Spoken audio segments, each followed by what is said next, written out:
Bad weather in one part of the country can spark a series of delays and cancellations nationwide.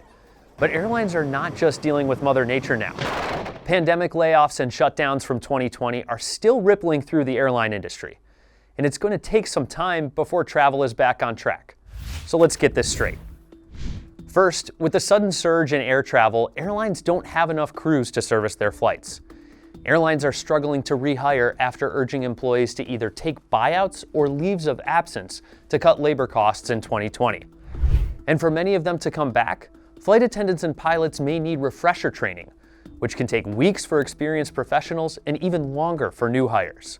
They have to go through training, certification, all of that. Ted Bradpiece has been a travel agent for 28 years. He says there's still hesitancy about working on a plane during a pandemic.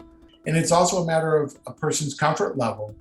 Do I want to be on a plane for 10 hours with somebody who may or may not want to wear their mask and may or may not cause an issue? That leads us to our next point, unruly passengers. The Federal Aviation Agency is tracking a sharp uptick in misbehaving travelers. Just 7 months into 2021, cases of passenger misbehavior have more than doubled a single-year record set back in 2004. So when people get a little bit upset and start threatening, it causes a whole cascade effect, and it makes people feel uncomfortable, it makes flight crew feel unsafe, and again, it can be a domino effect. And when people refuse to wear their masks, the plane gets delayed or gets rerouted, causing cancellations, especially if the plane has multiple flights throughout the day. The final factor here is the plane itself.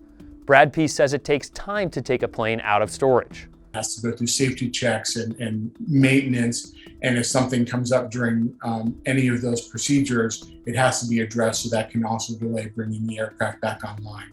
The number of air traffic controllers is not back to full capacity either. So have you flown lately? How did it go? Let me know in the comments below.